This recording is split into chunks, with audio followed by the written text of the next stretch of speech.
Et bonjour à tous, aujourd'hui on se retrouve pour scraper ensemble une page de Art Journal et je vais scraper ce Kendoka. Je scrape cette page pour mon beau-frère qui fait du kendo depuis de nombreuses années, qui enseigne également le kendo. Donc voilà, c'est pour son anniversaire. Donc voilà, je vais diffuser cette vidéo une fois seulement qu'il l'aura eu à son anniversaire. Voilà. Donc je sais que sa couleur préférée, enfin il me semble, si ça se trouve je me trompe, mais il me semble que c'est le jaune. Donc je vais utiliser du turquoise et du jaune pour faire cette page. Je vais utiliser mes brochots. Donc je souhaite mettre une grosse majorité de jaune parce que je sais que il aime beaucoup cette couleur. Et voilà, pour apporter une autre teinte, je vais aussi mettre du bleu par-ci par-là, mais vraiment je veux que ma couleur principale ce soit le jaune. Ensuite, bah écoutez, j'inonde ma page. Parce que les brochots, hein, pour celles qui ne connaissent pas, ce sont des pigments, vous voyez, hein, très colorés, qui réagissent à l'eau. Voilà, donc je rajoute par-ci par-là, là où je trouve qu'il manque un peu.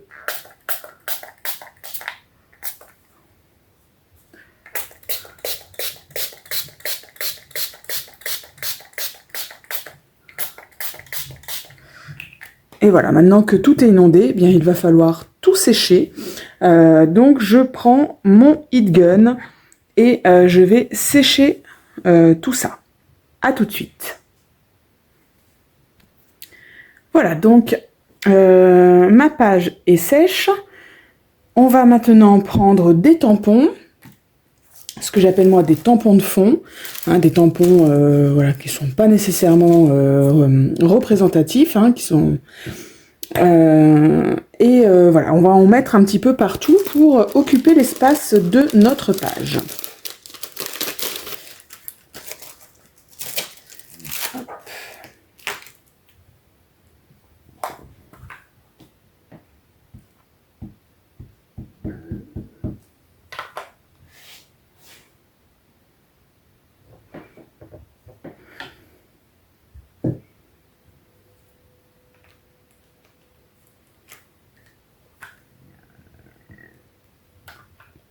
Alors moi, si vous avez l'habitude de me suivre, vous savez que en général, je commence toujours par les bords. Franchement, il n'y a aucune obligation. C'est simplement une question d'habitude, hein, tout simplement. Donc vraiment, voilà, ne faites pas spécialement comme moi. Hein, c'est juste que moi, je le fais par habitude. On n'est pas obligé d'utiliser tout son tampon. Vous voyez, moi ici, hop, je n'en utilise qu'une partie que je mets franchement un petit peu au hasard.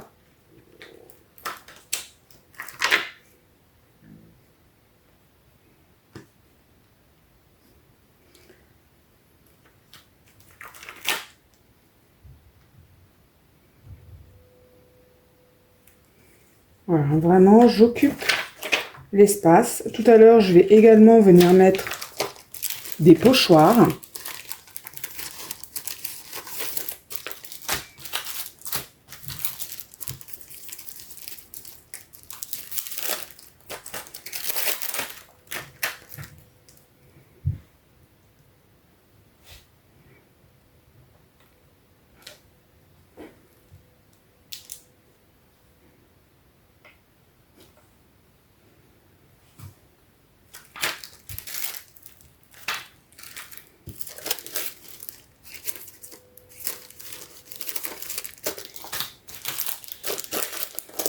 Donc si vous me suivez, hein, vous savez que j'utilise toujours à peu près les mêmes tampons. Hein. Déjà parce que On n'en a pas 150 000 hein, des tampons de fond, hein, honnêtement. Franchement, j'en ai quand même pas mal. Mais voilà, hein, on a toujours ses petits préférés. Il y en a certains, voilà, dont on sait que de toute façon, ceux-là, ils vont faire bien. Donc, on peut les mettre sans danger. Donc, effectivement, c'est ce que je fais. Voilà, donc on met des tampons un petit peu partout. Et puis, ça va occuper notre espace. Je ne sais pas encore exactement où je vais mettre l'image. Donc, pour l'instant, je tamponne un petit peu partout. Tout en gardant à l'esprit que je vais aussi garder de la place pour mes pochoirs. Donc là, au niveau tampon, je vais arrêter. Je vais juste terminer par des écritures parce que moi, je trouve que ça, c'est vraiment, j'allais dire, obligatoire. Évidemment, il n'y a rien d'obligatoire. Mais moi, effectivement, ça me manque s'il n'y a pas d'écriture. Donc, j'en mets de ci, de là, un petit peu partout. Une fois qu'on a mis des tampons partout, eh bien, on sort ces petits pochoirs et on va finir de combler un petit peu l'espace vide. Donc, moi, vous le savez, j'utilise toujours ce pochoir. Hein, celui-là, peu importe ce que je fais, celui-là, il est forcément de sortie. Avec ses grandes lettres, ses grands chiffres.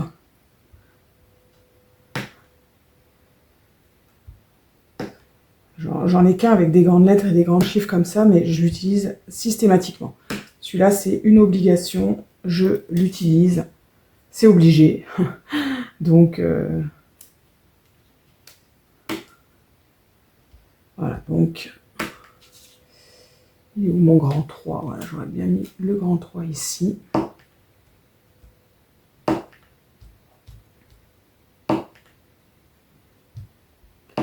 Voilà, celui-là, vraiment, il fait partie de mes incontournables.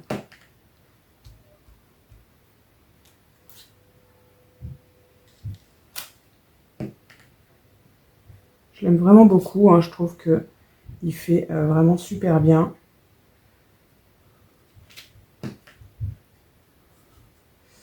Voilà, donc pour celui-ci, hop, c'est tout bon. Ensuite, j'ai également celui-ci qui a une espèce de nid d'abeille.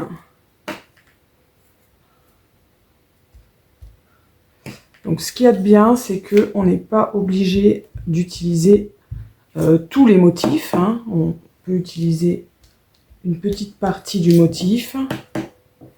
Et puis voilà, ça va occuper l'espace.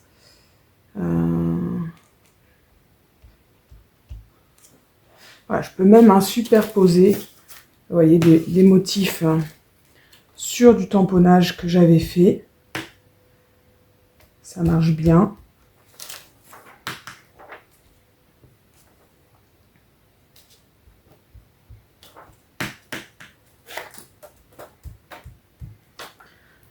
Donc, n'ayez pas peur d'en mettre. Déjà parce qu'il y en a qui vont être cachés avec votre image. Même si vous savez à l'avance où va se positionner votre image, n'ayez pas peur de venir en mettre à cet endroit-là. Parce que y a des choses qui vont dépasser de l'image et c'est ce qui va habiller un petit peu votre fond. Voilà, donc là, moi, je vais m'arrêter là. Je trouve que c'est pas mal, c'est suffisamment chargé, on va dire. Je vais venir placer mon image. Donc moi, elle a un espèce d'angle droit hein, ici. Donc je vais venir le placer en bas, à droite de... Je sais pas où je vais le mettre. Je vais peut-être pas le mettre dans l'angle en fin de compte. Je vais faire coïncider le bas. Mais je vais peut-être... Pas trop. Ouais, je vais pas le coller. Je vais le mettre là. Voilà, donc je vais venir coller mon image ici et ensuite on finira ensemble avec de la pâte à structure, l'ancrage des bords, etc. Donc je colle mon image et on se retrouve après. Alors voilà, mon image est collée. Je vais maintenant venir appliquer de la pâte de structure avec mon pochoir. Et pour intégrer au mieux mon image, je vais mettre cette pâte à structure à cheval entre mon image et mon fond de page. Voilà, de façon à ce que eh bien, on ait l'impression que cela fasse un tout et non pas que mon image sorte un petit peu de nulle part et qu'on se demande un petit peu ce qu'elle viendrait faire là. Voilà, donc, hop. On fait bien attention, bien sûr, à ne pas mettre de son pochoir sur de la pâte à structure qu'on a déjà mis quelque part, hein, parce que la pâte à structure, c'est long à sécher.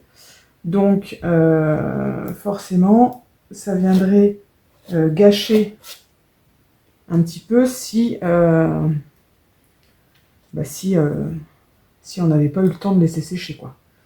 Hein, et qu'on vient aplatir notre pâte à structure en mettant le doigt dedans ou le pochoir, ça serait un petit peu embêtant.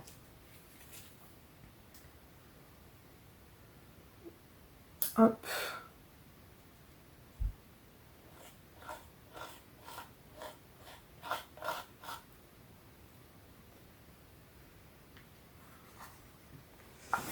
Alors, qu'est-ce que ça donne? Écoutez, c'est pas mal du tout. Je trouve que mon image est bien intégrée. Je sais pas, j'en rajouterai peut-être un petit peu là, vraiment dans l'angle. Tout petit chouille. Hop. Et voilà. Je vais nettoyer tout ça parce que j'en ai mis à moitié sur mon truc. Donc, je vous mets sur pause. Je vais nettoyer tout ça parce que la pâte à structure, ça se nettoie très bien quand c'est immédiat. Parce que si on ne le fait pas immédiatement, eh bien après, franchement, ça colle et c'est un petit peu la galère. Donc, je vais aller rincer mon pochoir et on se retrouve juste après. Alors, il ne me reste plus qu'à ancrer les bords. Donc, je ne vais pas le faire sur ma page en totalité parce que j'ai mis de la pâte à structure à cheval sur le bord. Donc, il faut impérativement que j'attende que ça sèche. Mais je peux vous montrer comment on fait. Donc, je prends mon pad et je viens le frotter, voilà, comme ça, sur le bord. Et je fais tout le tour. D'accord, le tour des 4 côtés, voilà, comme ça. Voilà. Donc ça, moi, je le finirai hors caméra parce que je vous dis, il faut que j'attende que ma pâte de structure sèche, puisque là, j'en ai vraiment mis sur les bords. Et je vais mettre mon petit sentiment. Ici, j'ai choisi temps suspendu. Et je pense que je vais venir le coller ici. Hop. Voilà. Ben écoutez, ma page est terminée. Sauf, je vous dis, les bords noirs que je vais ancrer quand ça sera sec. Mais voilà, une page toute simple, toute jolie. J'espère qu'elle plaira à mon beau-frère. Allez, à bientôt. Bye bye.